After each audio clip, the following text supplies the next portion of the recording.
Welcome to a very special episode of CharlaFootball. I am your host, head out of the Jerry Tavares. I'm joined by a very special friend and guest, beyond the pitch creator, Philip Brown. How are you doing, Philip? Doing good, Jerry. Are you kid? Sorry for all the noise in the background. Spring No, break. no worries. Don't even Oh, worry about it. Thank you so much for hopping on wonderful. and allowing me to do this with you. My pleasure.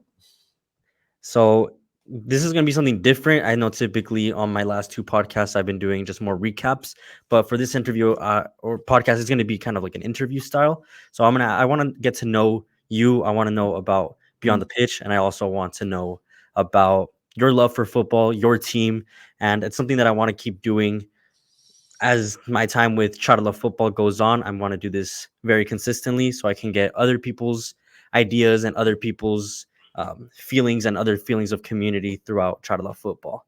So, how long have you been involved in the world of football, Phil? From a broadcasting perspective, probably 14 years now. Mhm. No, a bit longer than that. I would say from when I had Beyond the Pitch, we had a couple of iterations of podcasting before that when it was still relatively new. Broadcasting on, there used to be an old football show out here called World Soccer Daily, which was probably the first soccer daily radio station I'd heard. It was on Sirius. Mhm. And so yeah, it was. I started there. In 2010, started my own podcast. To be honest, I had no idea. 14 years later, it would still be going. But it just sort of, evolved itself without a real concept. And that's the thing about football. There's just always something to talk about. Hmm. What ignited that passion to start beyond the pitch and your love for football?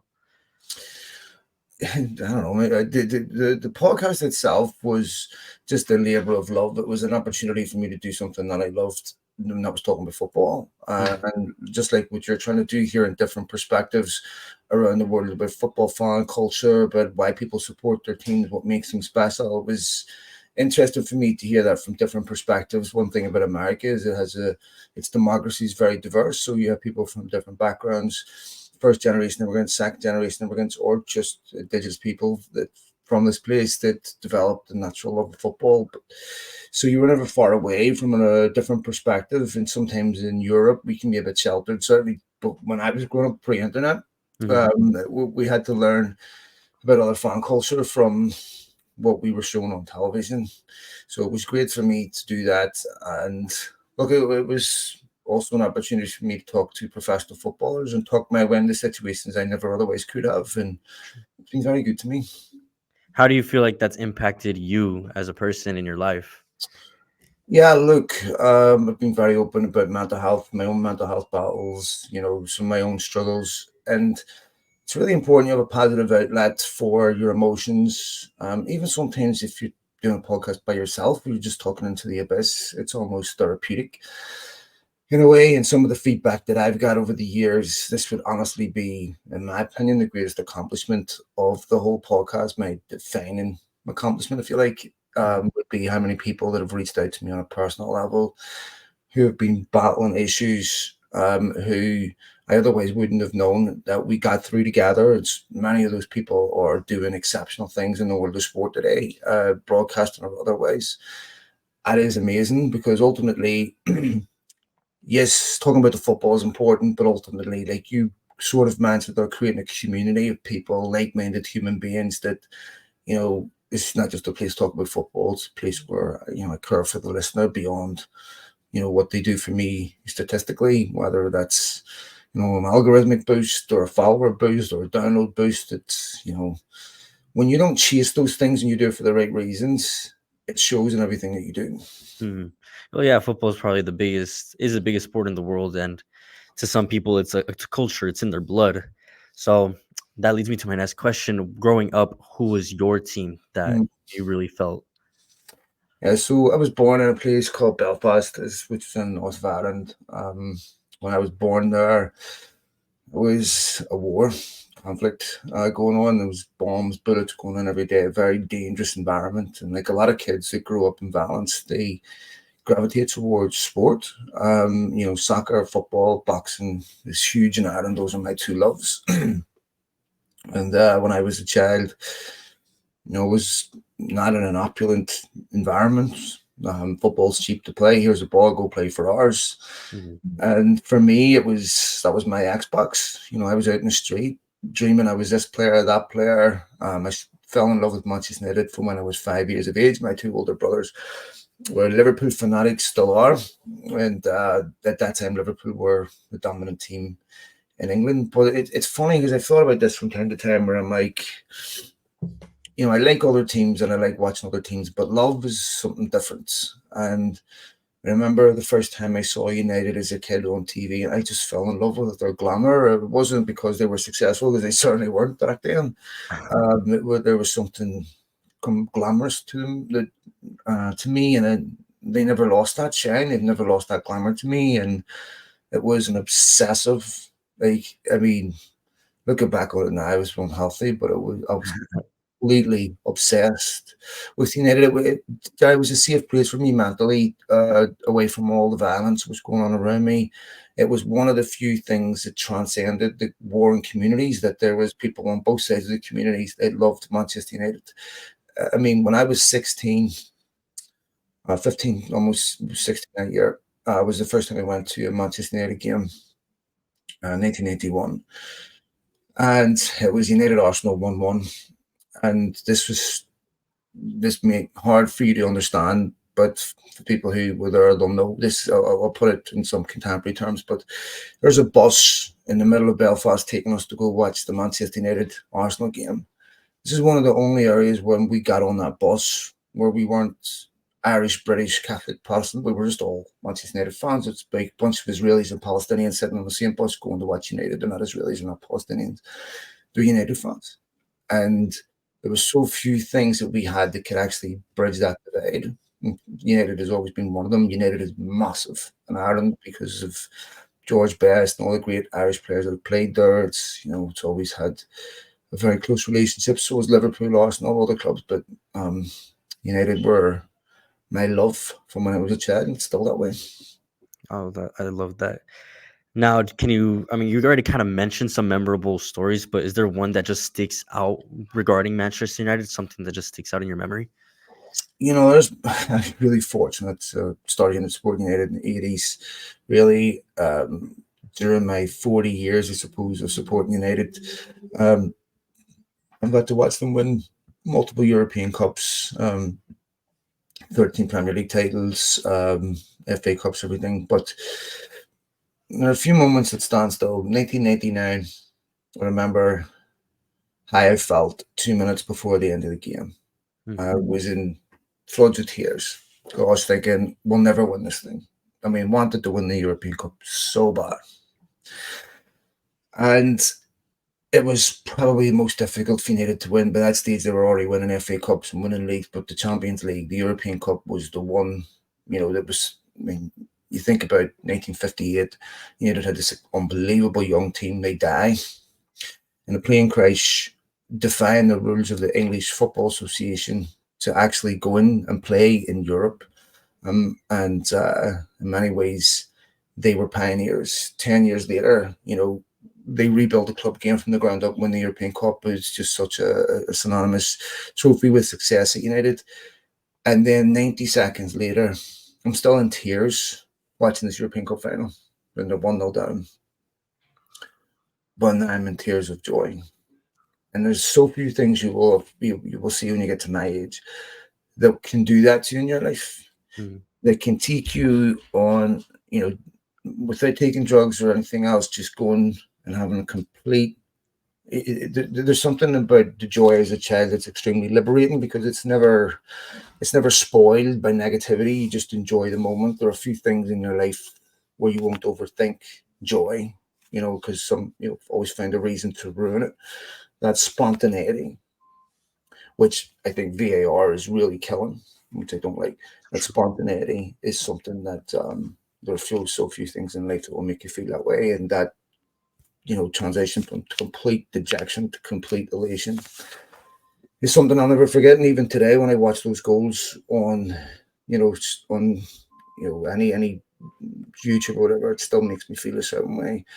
And I've had the privilege of interviewing a number of the players, that the one the player that scored the winner, Solskjaer. I've had loads of United players on my podcast, and it's pretty amazing to think that I was watching that, and one day I'll be talking to people that did it. Yeah, it's crazy how it really keeps you in touch with your emotions. And I like how you said that it makes you kind of feel like a kid sometimes. I don't feel like people should ever lose that, especially as the older you get. I feel like football is one of those things that just keeps you young throughout your whole life. Yeah, look, you'll find this in a few things in life, but as you age, you become a bit more cynical. Even your relationship with things is a bit transactional, or you only invest in things that have a return.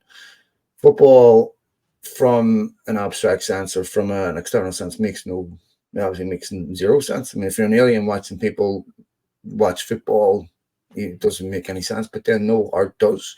Why are people moved at looking at a picture? Why are people moved looking at a mountain or scenery? There's something that you can't quantify. There's something that transcends, an automaticity that makes you feel something that just can't be described. It must be experienced, and you could spend the rest of your life describing that experience and never come close. It's just something you have to experience, and it's one of those little silver threads amongst the gold that make life worth living. True. I completely agree. Now, like a lot of people when they go into games, especially athletes, they have like these little like traditions, maybe pre-game rituals. Like some athletes, they'll put on their left sock on the right foot and their right sock on their left foot. Little things like that. Did you have anything like that when you would watch a game, or a little superstition that you had to do before a game? No. Fortunately, right here, a lot of times the games are on at 4:30 in the morning, so my superstition is dragging my arse out of bed just on time to watch it, which is Uh, more and more of an accomplishment as you get older. Uh, but when I was your age, I wasn't in bed yet at that time. yeah, no, for But sure. Not. no, I've never been much of a believer in that type of superstition. But yeah, and as you can see, if I did have something, it's not working because neither have been tried. You might have to figure out something that way. I mean, they can get to their winning ways. But moving forward, explain to me some of those emotions that you were talking about that you would really go through both, or actually before, during, and after a match, depending on the result. So if it was a win, a loss, what were the like? What was the emotional roller coaster like? I think that these things, you're a football fan, you understand that. I think there are certain things that I expect from an athlete that if United lose because of players not giving 100%, that's infuriating. Once you support a football team, you can't. It's not possible to support a football team that wins every week. So you're going to lose. And that's the way it has to be for it to be even worth watching. I mean, if they won every week, it become boring really fast. What makes winning means so much, and what makes winning, give you those emotional highs is the high probability you could lose. If it's a game that you're playing some team that are 6 divisions below you, there's no real emotional high because you should win. But the games that you could it's highly probable you could lose are the ones that provide the biggest emotional dividend, but also provide the biggest disappointment. And I think football's trying to remove a lot of the disappointment, but you have to realize that everything implies each other, or the polarity. The more disappointment you remove, the more enjoyment you remove. You can't take that uncertainty out of football, which I think why VAR is such a huge problem, and why goal line technology isn't, because that's an objective decision. But so for me, like I think that the fact that you can experience such broad emotional differences, variances within a game, is a reflection of the fact that football, unlike some other sports, it's really important the majority of the game is competitive, where the result is not known. If you have games where we've massive blowouts, massive difference between the quality of the teams, I don't know how people retain an interest in that. So I think for me, it's a lifetime love affair that is impossible to give up. But I don't know anything else that I can experience for 90 minutes that can make me feel that way. I mean, I've, like I said, the Bayern Munich game. anger, anger, anger. 90 seconds later, I've just forgotten the last 90 minutes, and it's just pure elation. One of those beautiful things about football Oh, that I feel like not a lot of people would understand until they experience it themselves, either watching it live or on TV. But you just don't get the same feeling from watching it on the TV versus watching you it live. And that's something I wanted to ask you. Have you ever been able to see your team live and describe to me like that atmosphere? Maybe if you yeah, can, for someone that's never been able to watch Manchester United live. I have. You know, I lucky enough, I grew up over there, so United were pretty close to me. You know, I have a lot of family in Manchester. My cousins own a couple of nightclubs over there, Mhm. so it's pretty easy for me to get to. It's a 35-minute plane right away from Ireland. No, it's right next to us. And the first time I walked into Old Trafford is one of those moments that I'll never forget. Because, like I said, I was a 15-year-old kid. And I walked up the steps and I saw the grass, everything. People will know what I mean when they've done this. And I literally had my breath taken. I just stood there for a minute, open mouthed. And the noise was unlike anything I'd ever experienced. I mean, we didn't have stadiums like that in Belfast. You know, I mean, large events like that had a lot of people would have been dangerous. So we didn't have anything that was analogous to that unless you went down to the south of Ireland. Mm. And it was, you can feel your brain rewiring, where it's, you know, I'm different for this. It was really intoxicating to hear that type of noise, that type of support. And, you know, to watch United score was just one of those moments in life that you, you get to my age, you look back, you see that life doesn't have many of those moments for you. There are a few things in life that will make you feel that way. Maybe the birth of a child, or you know, certain accomplishments that your family, your kids make, or whatever. But for you to have that type of experience is something that I feel privileged. And been over a bunch of times. Took my oldest son over. Funny Mhm. enough, when he was 15 for his first time a couple of years ago at Old Trafford, and it was amazing. So I still love doing it. I mean, I just don't think you should be in any rush to grow out of that. What did he say about his experience? If he said anything, same thing.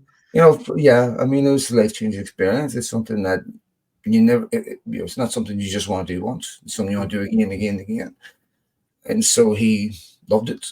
And I have to say, being a father with a son, where you have that shared experience of joint love of a football team, is, you know, when fathers, football fanatics have kids, especially, you know, boys, girls, whatever, one of the first things they think about is, I'm going to bring these up as a fan of the club that I love. And Mm. you dream one day of sharing that. And I have it with my boys. It's pretty amazing. I hope my girls will. They're a bit younger, but right now they're not that interested. But my two boys are. Now, when it comes to Manchester United, how do you feel like the club differs than to other clubs in the world, like regarding culture and history? How is Manchester United so different? You know, there's different in some ways, similar in a lot of other ways. There's a lot of overlap with other clubs that have similar history, but I think there are certain things about United that would have to exist for me to be a supporter of Manchester United. One, there's always been amongst the fans, majority of the fans, a you know, a commitment to some type of social equity and fairness. Like, I don't, if United had a history of racism and stuff, fans, I couldn't be a part of that. Mm. You know, there are certain clubs in the Premier League that have that history, and it's still prevalent today. Not as bad as it once was, thankfully, but you know, United fans, you know, you're not going to find, you know, a hardcore, you know, far right element of Nazis in United's fan base. You know, now they're capable of being, you know, idiots many times, and the singing, the tragedy chanting with Liverpool fans. You know, they both give it to each other. To me, is unacceptable. And that becomes more and more unacceptable. You know, I'm a father. I think about what if it was my kids killed at a football game. Like, to me, I just don't understand how that is can come out of the mouth of a grown man or woman. I just don't understand that. But um, so they're not above that. But The fan bases are rapidly changing in the culture that impacts them, because there's one thing that's changed. Every generation of football fan is different from the one before, but that change of pace today is massive, because the internet has accelerated those changes. When we were going from the 70s to the 80s, the 90s generation, we didn't have the internet. So you were learning from the generation before, it was passing back. Now, what influences fan bases is millions and millions and millions of online fans. And you have to understand there's a big difference between those who support the team and those who support the club. And inevitably, human beings amend their opinions, and they edit them, censor them based on the response of people. And unfortunately, it's very difficult to imagine what it's going to be 20 years from now, because these typical influences that shape the next generation, and this is in everything, whether it's politics, sport, is changing so rapidly, it's impossible to know. But I was thinking about something today. I had Ipswich Southampton game on the background, and the Championship, which is the league below the Premier League, to me is more entertaining than the Premier League, because one, it's not designed for one team to dominate. You go up. So there's a lot of competitive balance. There's the playoffs are amazing. It's an insane league. It's still, it's not sanitized. You don't have dynasty teams completely dominating. I think the Premier League sort of lost that a bit, but yeah, the I would say United's fan base and culture was also a big part of it for me. No, yeah, definitely. I agree that Manchester United have a enormous fan base worldwide. I mean, a lot of anybody knows who Manchester United is pretty much. So, in one word, how would you describe Manchester United if you could just use one word? You talking about like generally, or you talking about the season, or you talking about? I think just generally, because I'm sure the word that you used generally versus what you would use for this season would probably be very different. For United, it's me. It's love. I'm in it for life. This is one of the few things that in my life that I trust, that has given me unbelievable joy, madness, anger, all that, of course, too. But I can't imagine a life without that. I don't know what would fill that void for me. That's how I feel with football in general. Like I can't imagine not being involved with football somehow. And I'm When sure a you lot of love people. I'm sure you something, feel the same. you are vulnerable, because that thing will control your emotions. Mhm. And you're not always in control of the outcomes of the things that control your emotions. You realize this when you become a parent. Your child's lying in bed at night sleeping. You're going, something happened to my child, it would destroy me, and you're not in control of that outcome. And so, something happens in an accident or something, it's a really vulnerable place to be mentally, and it can cause you a lot of anxiety.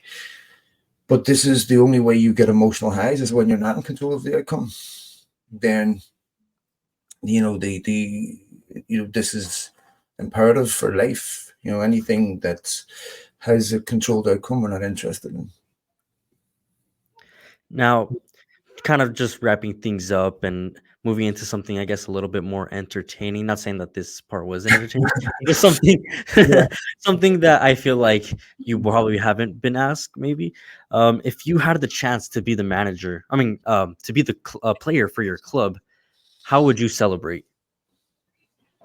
Oh, I would. For me, I mean, If there'd you be were no to score at celebration Old ever. Trafford, what would you do? There'd be no muted celebrations ever. It would be.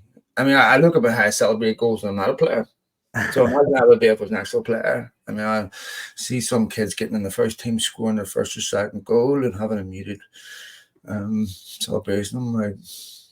I'm assuming it's a personality thing, but for me, it'd be totally different. And then now, if you were, if they had the possibility to be a manager, and you can only play an 11 made of purely fictional characters, what would be your 11? Superman, Batman up front.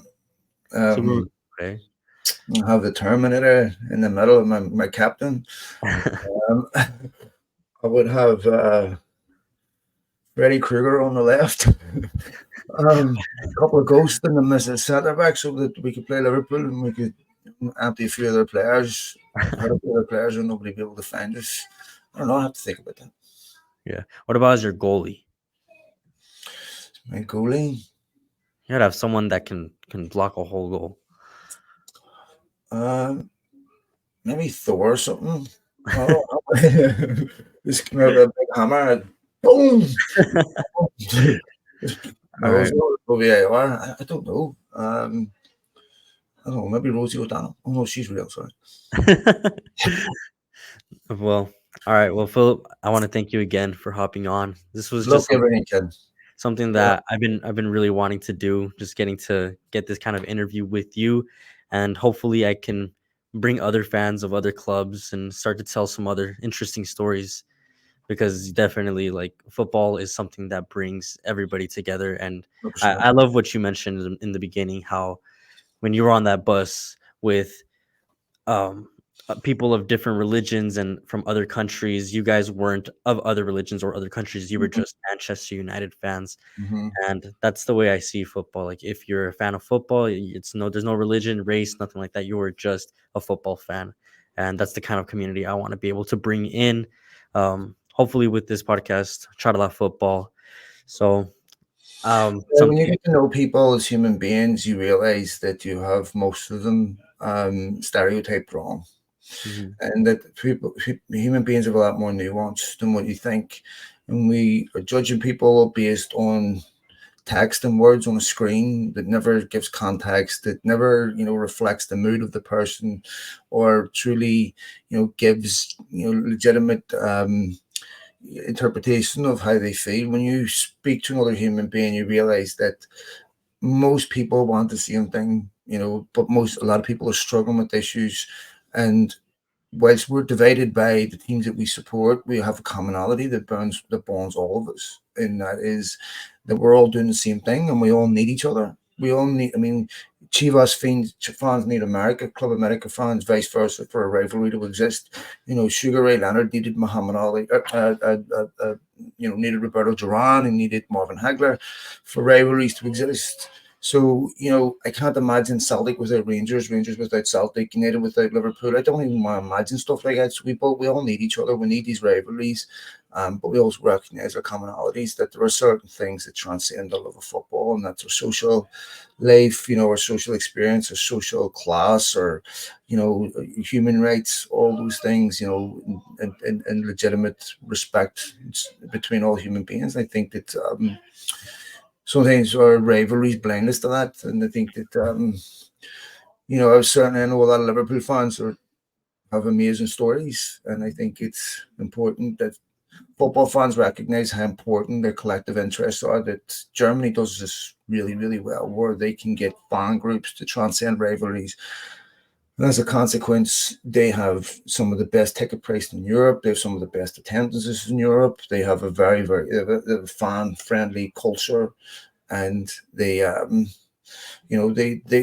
to me, a really envious model of the way football should be. I understand, Bayern Munich won the league majority of times. Bayer Leverkusen's about to do it. Bayern have won it 10 in a row. But as a model about putting fans first, I think it's really, really important. I agree. I agree. Well, again, thank you, Philip. My Where can people find you on Yeah. social media? So you can find me at Beyond the Pitch, which is, of course, where they can also find you, or they can find me at Malachans, Malachans. That is my Twitter feed. And yeah, like I said, I've been doing this a long time. And, thankfully over the years, been able to interview some of the biggest names in world football. It's been such a privilege. So good luck to you on this journey, too. I thank you, thank you. I could really use that look, because this is something that I'm going to be trying to chase very hard after. Um, and if anyone likes to follow and should follow your small creators, follow me at Charla Football. That's CHARLA Football. We have a Instagram, TikTok, Twitter, all of that. We even are having a website. I'll probably post this on the website as well in a written format. So just make sure to just take a look at that.